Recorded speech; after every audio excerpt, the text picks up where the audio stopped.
Hello, everybody, and welcome to Keep It Spiritually Simple. I'm your host, Sandra McEllis. And before we introduce our lovely guest today, I would like to humbly ask that each of you please hit the like, subscribe, share, comment button. And at the end of this video, if you feel a question, then go back and add a question because Debra's going to be on more than once, and there could be, a question that the collective may need the answer to. So go back and hit that. So in the meantime, before we get started, at the end of this video, we are going to be doing a wonderful, healing meditation that Debra is gifting us. So it will be done eyes closed. So please pause and get to a place where you can really receive this with your eyes closed and your heart open. So in other words, don't operate heavy machinery or vehicles with your eyes closed, trying to absorb anything that we're trying to offer here during this segment, especially the meditation. Well, my friend from Sedona that I had the pleasure of meeting while we were there at a conference, Debra Moore, how are you today? I'm doing great, Sandra. How about you? I'm doing awesome. Beautiful Yeah, fall up here in DC. So, lovely. my goodness, what is happening in your world and what is coming through today that maybe our listeners might really want to know and absorb? Well, first of all, I want to thank you for having me on your program. It's always lovely to talk about the teachings and the work that I was introduced to in 1987. It was during the year of harmonic convergence, where frequency came in and many were ignited. And for me, what occurred was the frequencies that I had been establishing, accumulating, working towards for many lifetimes dropped in.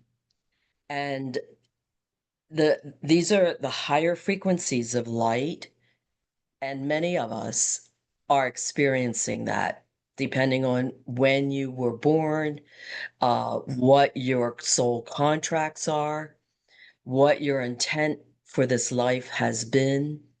It's very personal. There's no judgment. Each soul gets to decide how this process works for them. So for me, it came in my early 30s, and I began to do what we consider the first step of awakening, was seeking a teacher. I had this energy. It was radically different than who I was and how I was programmed as a child.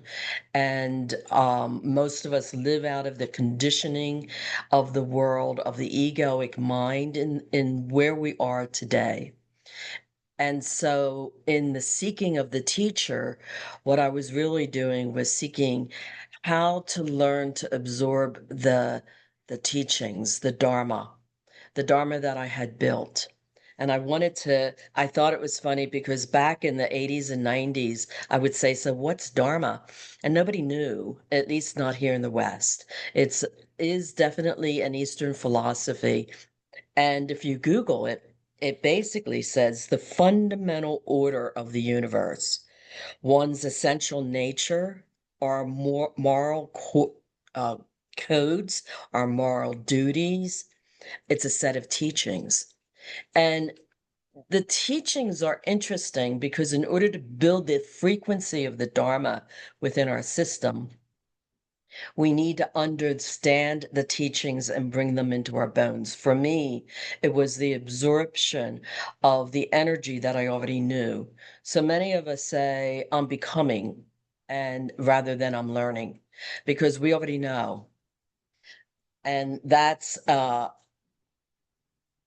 fundamental knowing that each soul has, but do we wake up to it as a human being? Do we become more human with the teachings we do?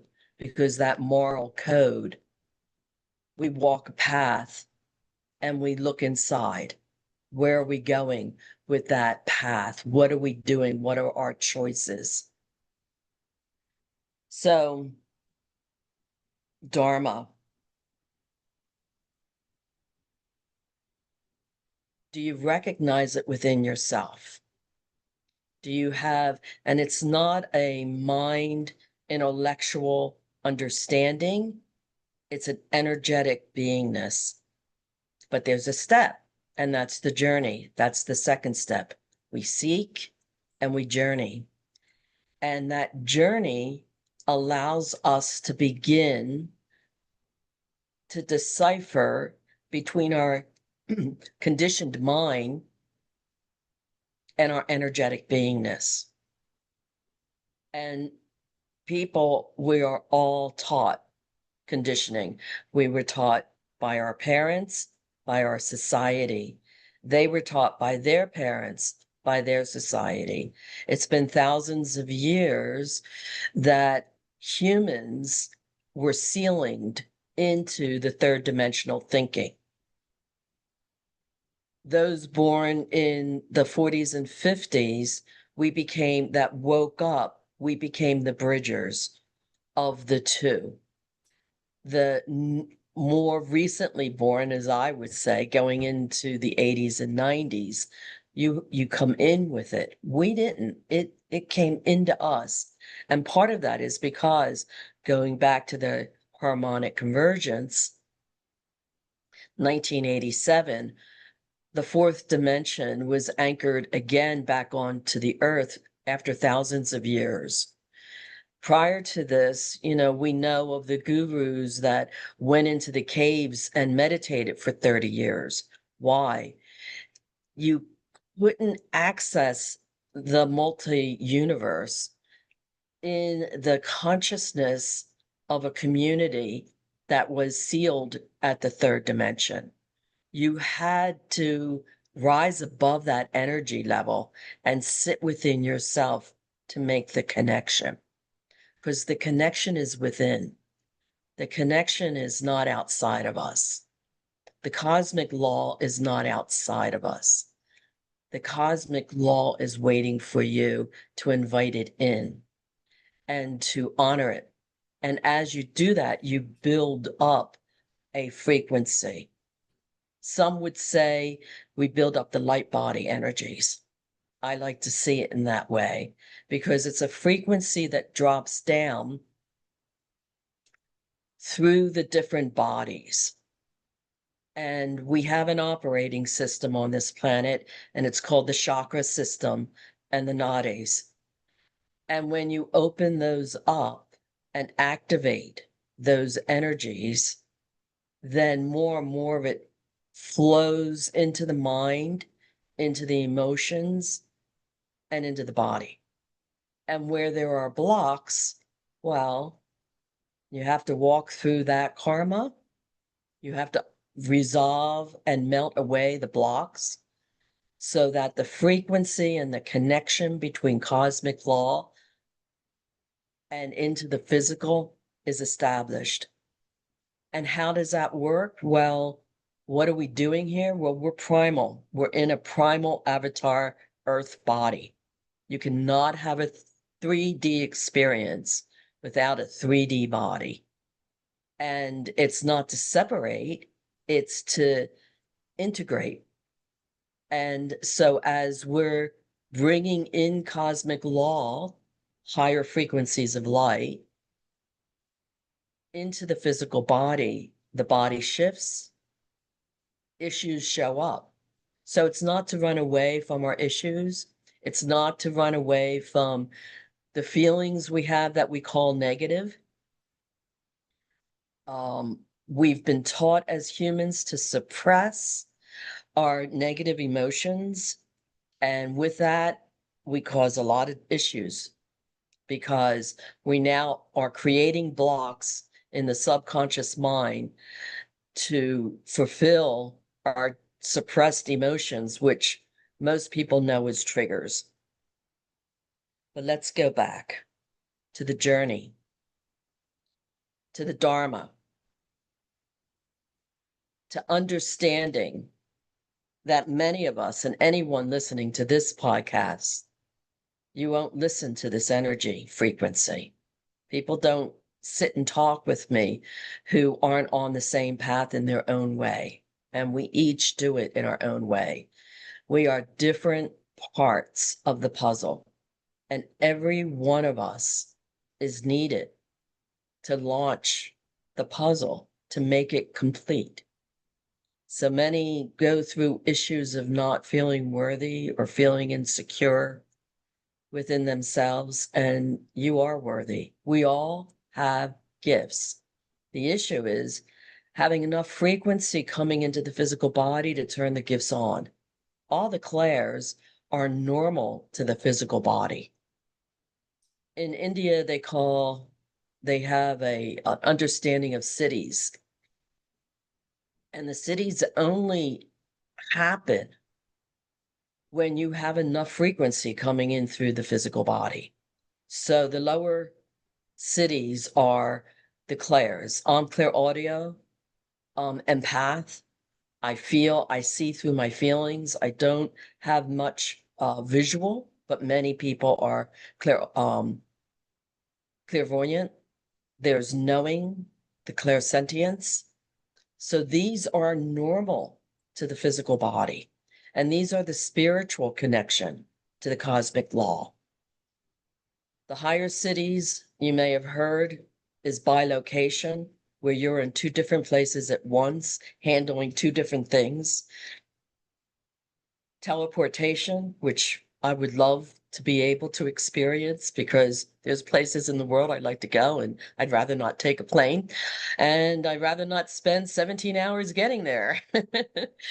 So, and levitation, many people was like, oh, let's levitate. Well, you need to build up enough frequency in the energetic body or the light body for these things to actually manifest into the physical. And of course, there's also telepathy, and we're all telepathic.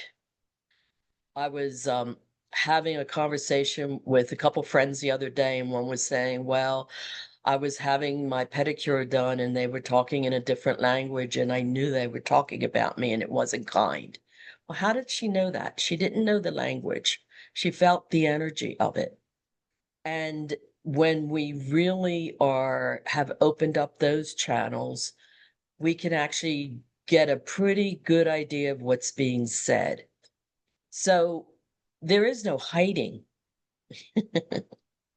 We think we can hide. And in a way, being in third dimension, we hide behind what we say and what we don't say to another person. How often do you smile and shake hands and are very polite, but you actually don't like the person? You're holding judgments against them.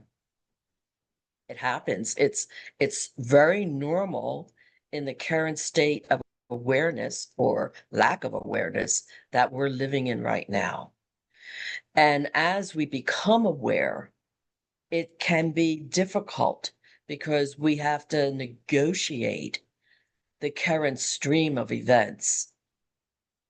And so, what are those current streams of events? You tell me. What's going on for you in your life? What are you witnessing in the world? My kitty cat, I have a little kitty cat. She's coming in and adding her energy into the room today. Mm. She likes to process things for me. I appreciate that too. We all need help today, don't we? Well, it's a beautiful exchange when the animals are a part of it. Yes, they certainly are. And Yeah. we're in a new conversion, and it'll be interesting. I was watching her today, and she's just sitting in the middle of the floor staring into space. And it's like, oh, she's out there in the realms doing something, but I don't know what that is. We're telepathic enough, but she's new to me, and we're still learning each other, Mhm. which is lovely. Yeah. Well, I think it's the same with pets is the same with people. When you get into a room and there may be a space of being uncomfortable, right? Or a Yes. newness, it's actually the energetic body trying to find some harmony. It's trying to harmonize with the energies in the room and then to figure out where you, as a 3D physical flesh and bones, fit in that harmony. or how to adjust and calibrate, so things are a little more seamless Yeah, and and less bumpy I, and mm, uncomfortable. and I would say that what's happening is that we're expanding beyond the third dimension for that to occur. Yes. All right, because there are things that are happening right now in 3D that people like you and I would not be very comfortable with. So we expand out and we're in the fourth and fifth dimension, Mhm. and it brings us into compassion and um, allowance of what is and what is, right? Because one of the things with the teachings is that it brings us to a liberation of suffering. And when we are in discomfort, we learn how to expand beyond that suffering. We learn to actually witness what is. If I'm sitting in a room and I'm uncomfortable, not in danger, but uncomfortable, and as an empath, that happens. Well, used to happen quite often. It doesn't happen as much to me because of the frequencies that I hold. It used to just go right into my body and I had no control. In fact, in the beginning, I had no consciousness of it at all. I didn't know I was empathic. So, but now that I do, my auric field is broad enough protection, if you will, if it is protection. And as the energies hit the outer layers of my auric field, I have learned to transmute the energies so that I settle into where I'm at. And the other folks that are holding the disharmony may become more uncomfortable, or they might settle into themselves because sometimes the discomfort is just feeling their discomfort. Does that make sense? It makes total sense because I too operate like that since a kid. I like to go into a room, and before I knew what I was doing, I didn't understand why I'd be like, and just sort of conscientious and in caution mode, but not scared. But as I've gotten older, I learned how to operate this vessel and the circuitry board within it so that I know that I'm going in and I'm fine tuning all of my little dials and everything there to turn up the volume, turn down the volume, adjust here and there, so that I can breeze through the room with loving compassion, acceptance for being in that now moment. Whereas others may translate that as anxiety. I don't like you. Now, the other downside of that is what you were just saying is our energies now know how to go in there and conform, right? It just goes in there and it reconfigures itself and it conforms to what we need to do in this cellular area, in this space amongst others. Well, Others I may don't I be, would well, I I was going wouldn't to, say conform. I would say I was transform. I was trying Yeah. to change that word. Yeah. I was, oh, I didn't I really want to use understand. that. And I think I was using that more for my psychic rebel, where it's like you want to get out of conformity. But you go in and you sort of put your together when you're in that room with all of these other spiritual bumper cars and energetic bumper cars that you're involved with. But there are people that are in that room that don't know how to get comfortable. And they'll turn around, they're like the little cat in the corner, spouting back at things because that's the only way they know how to deal with something. And And when, that can happen for them. And yes, what I yes. w- w- my intent has always been to actually transform the energy for them as well, Mhm, so that they do get comfortable. And if they aren't, then normally they don't spend a lot of time in my frequency. mhm, Um, that's how I view it. I've been with people who've been extremely uncomfortable initially, and I just drop in and allow and feel the allowance of their discomfort, and they immediately shift. Because most of us just want to be accepted mhm. for wherever we are, not Yes, judged. yes. And it's impossible, it seems, right now, when you're functioning primarily out of the ego, to not have judgment, because that's where judgment arises from. Um, there's a lot to be said on that. It is the journey, is dropping in and witnessing our judgments, dropping in and being responsible for the teachings and the transmuting of our own energy is an enormous task. But trust me, it's gotten easier. I started in 87. Nobody was talking about consciousness in 1987. It took at least 6 years before it started sort of bubbling up from that. And so the journey is always the inner journey. The journey takes awareness of where we're at. We don't make the changes, we allow the changes. We come into awareness of what's going on. I'm aware that I'm in discomfort. Is it mine or is it yours? I don't know. It doesn't matter. If I'm feeling it and I'm uncomfortable with it, I need to drop in and be with that discomfort. And then if it goes really quick, I know it wasn't mine for sure. If it really is hanging on to something, then it's rooted into something in my subconscious that's been triggered to come up and be transformed. And again, it's just holding presence on it that allows it to transmute. It discharges the emotional charge on it, because emotions are just charged feelings. And our feelings, that's where we create from. And when we hold emotions, we've taken our neutral energy, charged it, shoved it into our subconscious, and then we get triggered and we blame the other person for how we feel. Mhm. So the number one rule is to witness when you're blaming and witness the judgment behind that and be in the trigger, because then you're clearing both. You're bringing the awareness muscle into practice to witness what the mind is triggered in, and you're dropping into the subconscious and being in presence to discharge, to neutralize, to 0 point the emotions back into feelings.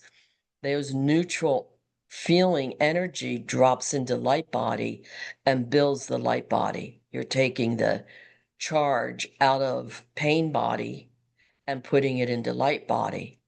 So that practice of moving that, of discharging over time, what we have in the subconscious, we also hold down, which takes a lot of energy. When you clear enough of the subconscious, the hand comes off, the ceiling is shattered.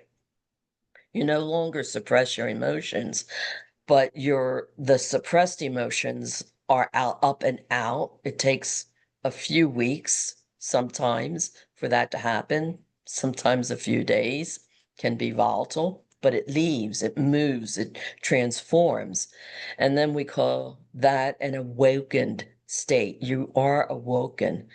And it's a different experience because you're not dealing with so much chatter in the mind, because it's the suppressed emotions that is the wind in the sail of the mind that causes that chatter. And when you drop in and address and are present with the emotions and transmute them, the mind calms down. Okay? Which brings me to a process. So is that good? Oh, Is it okay if that's we? you keep going. That is, Okay. I'm just in awe of listening to this. So, yes, Yeah. you go, girl. Okay. So this is a very simple process. Um, and it's been proven neurologically to help calm the mind. And over time, the frontal lobes shift so that you're not in a lot of turmoil in the mindset, in the thinking. I had a teacher in India for a while, and he would say, there's good news and bad news about thinking. You know, you're waking up in the middle of the night and the thoughts are going 100 miles an hour and you can't get back to sleep. And the good news is that the thinking is not yours. The thoughts are not yours. You're wired to the collective and you're receiving them based off of the conditioning you received, but they're not yours. So the bad news is that you can't stop them. The good news is that they're not yours. Mhm. So it's us evolving in humanity and being the anchors for our evolution to take responsibility for ourselves. If we all did that, this world would radically change. And some say we don't need a very large percentage of the population to do it, to shift it. We could move mountains, one teacher spoke, and we will when we learn how to do this, when we go 0 point in our feelings and we're not holding emotions in our subconscious. So if everyone will prepare, this would be the time that if you're driving to turn the audio off at this point and pick it up when you're in a safe place, but just, sit back, be comfortable. It does not take long, and it is a practice that you can do 3, 4, 5 times a day. It takes about 5 minutes. You can go longer if you want. You don't have to. You are at work. It's chaotic, Go outside for 5 minutes, sit at your desk and turn away from the door so nobody sees you, and just drop into yourself. And this is what we'll do. So close your eyes and begin to become aware of your breath, breathing in through the nose and out through the nose. Breathing in through the nose and out through the nose. And begin to slow your breath down by taking a deeper inhale, filling your diaphragm, moving your abdomen out more, and just as slowly releasing through the nose and emptying the diaphragm.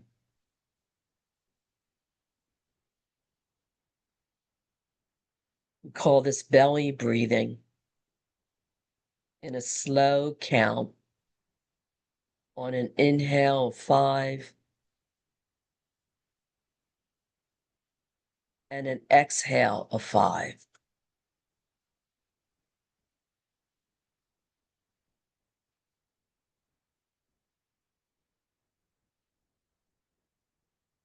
On an inhale of 5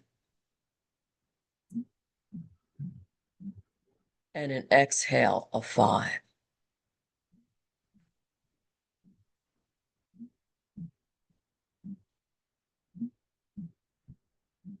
And staying in that slow, even breathing, place your awareness on your third eye,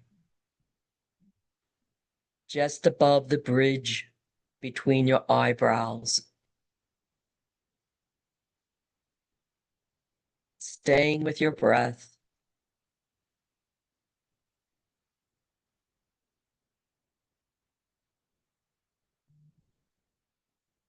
Placing your awareness on the third eye.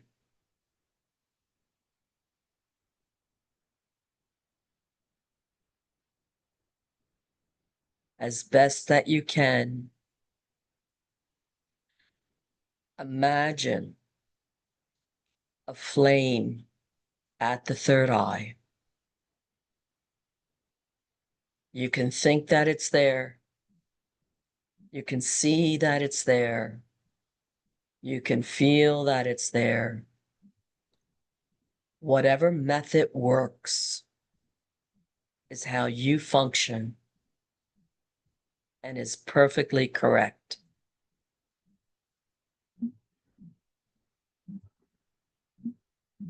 Holding that flame at the third eye, allowing yourself to feel whatever is there, allow it to be. Should anything arise,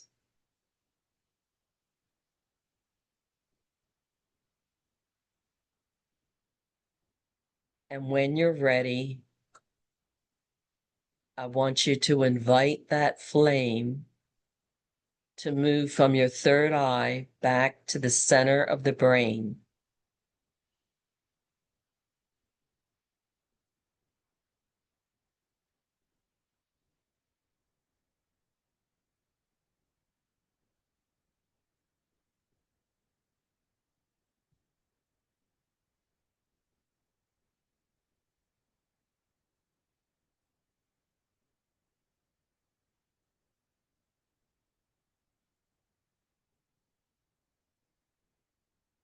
Whatever is occurring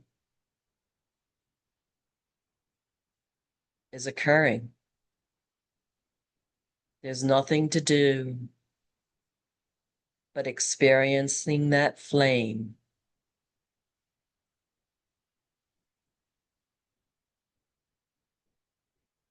in the center of the head.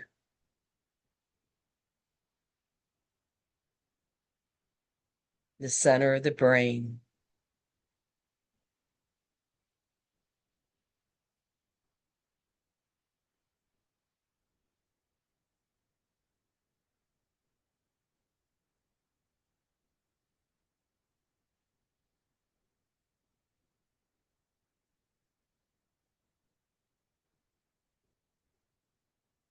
Be with whatever you feel.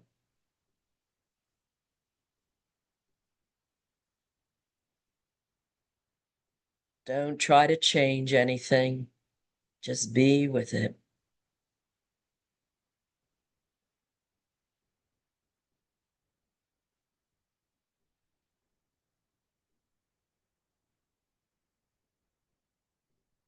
Staying with the even breathing through the nose, in and out.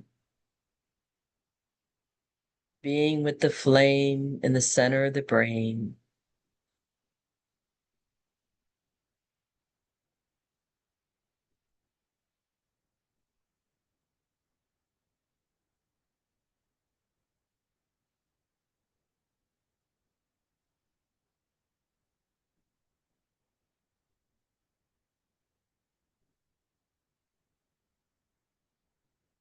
And now slowly release the image of the flame.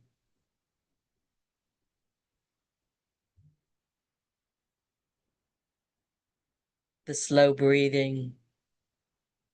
And come back into the room and you can open your eyes.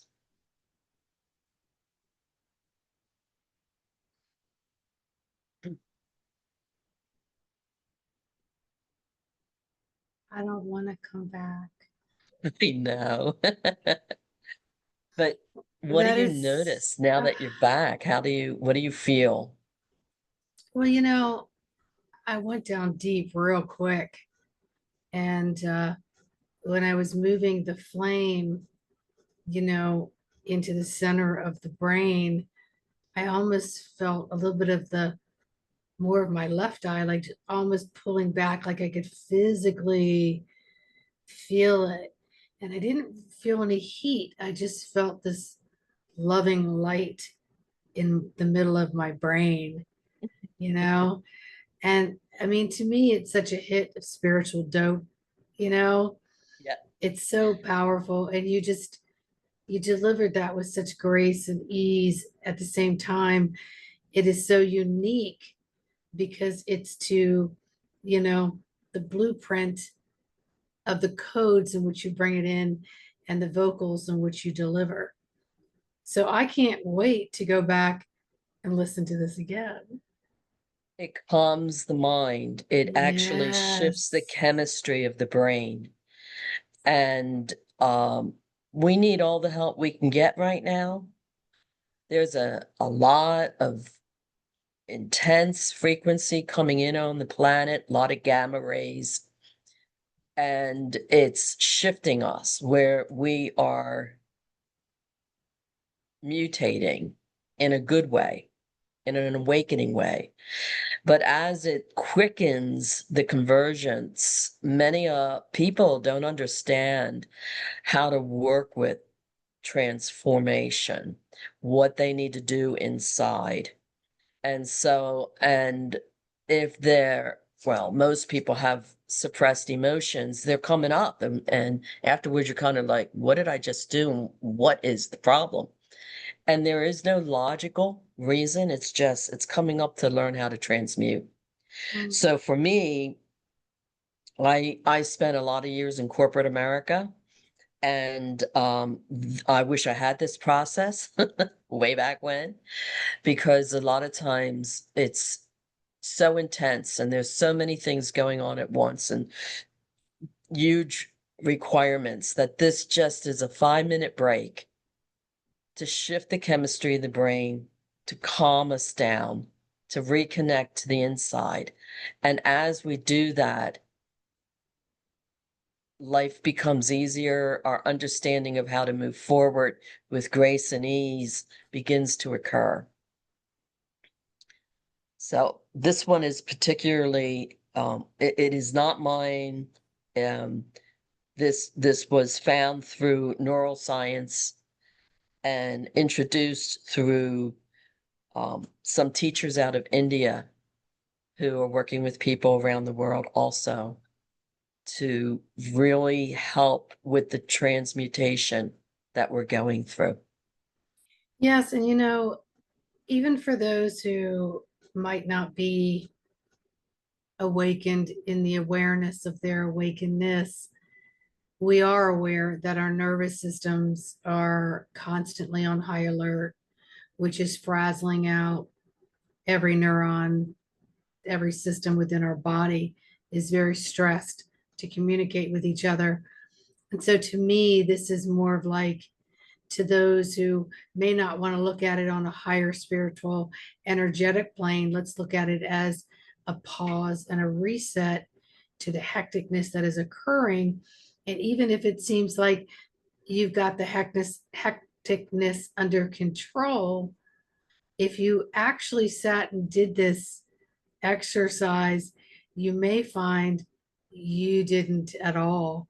And you need this reset multiple times a day in order Need the to, chemical change, yes, yes. And yes, it's a wonderful process for de-stressing. yes, Yes, yes. And then just becoming awakened and aware of that and the difference of going about your life and thinking, I'm having a good day. When you do this and you realize, holy wow, I had no idea how out of whack my systems actually were. And then we allow for the creative juices to set in, because now, you know, the leg bone is talking to the hip bone's talking to the shoulder bone, the stomach's talking to the bowels, the brain's communicating, you know. And when we're in those states of what I want to call a little closer to euphoria, that is when a lot of that chatter takes a back seat. And we're very different with our responses, verbally and energetically. We're very different with them. We become more mindful of them. And that is where we're going to find more places in that space for neutrality. Like, I heard yes, that, but I don't feel called to respond. yeah. I felt that, but I don't feel called to react or take action. I'm okay where I am. So that was extremely powerful. And I think I'd like to end there if that's okay with you. And I'd very Yes, much like to invite you back. And thank perhaps we you. could have another one of these, healing vibrational energy meditations, whatever you want to call it, because I think we need this nourishment. We do. We need this nourishment so Yes. badly. Yeah. Yes, we You do. know, it just reminds me of like, I'm tired. I've had a very long day. I'm very tired. I've had a very long day. And then you go to bed and you can't sleep because your body is still on the heightened alert of the got to do 10 and 2. What didn't I do? And then the review that we do, Yes. right? Right. And so this is a prime example of you thought you had it under control. You thought you were just tired and you were going to go to bed. And guess what? Your subconscious is now emptying into your conscious and your whole body is whacked. And Yes. so we owe it to ourselves and we owe it to our loved ones. And it's going to go a lot deeper than that. I'm just keeping it superficial right now to do these check-in resets, pause and resets, even when we're in a busy schedule. Like, hey, I'm going to walk into the office bathroom because no one will bother me in my stall. And I'm just Right. going to put these on and I'm just going to sit here for just 5 minutes on this toilet. And I'm not going to pay attention to anyone coming in and out. My desk will wait, calls will wait. No one's going to, because that's your excuse. No one's actually going to knocking on the stall door. Hey, by the way, your phone's ringing. They're going to, you'll just have that space. Yes. And better yet, if you can take a lunch break outside and just get away from kind of the the energetics of the office and the computers and all the things that can wreak havoc on our system, and just take that mindful intention of I'm going to take a few minutes here and I'm just going to reset my everything so I can be better in the all of what is now. And reset. Yes. Yes. Absolutely. Well, Deborah, I know you've got a website. Where can our friends find you? My website is expandingyourconsciousness.com, and it's expandingyourconsciousness.com. Wonderful. And I will have that link in the description, everyone. So again, I want to thank each and every one of you for joining us today. And Thank you. I want you to take the time to come back and listen to this repeatedly, and then come and see some of the future shows and take a look at some of the past shows. And please do remember, every single like, subscribe, share, comment, question is critically important to that algorithm to circulate the show. All right. So let's say Thank you so goodbye, much. Deborah. You are so welcome. Much love to you, sister. And Peace to you. yeah, we'll see you on the next Keep It Spiritually Simple. All right. Bye-bye. Bye.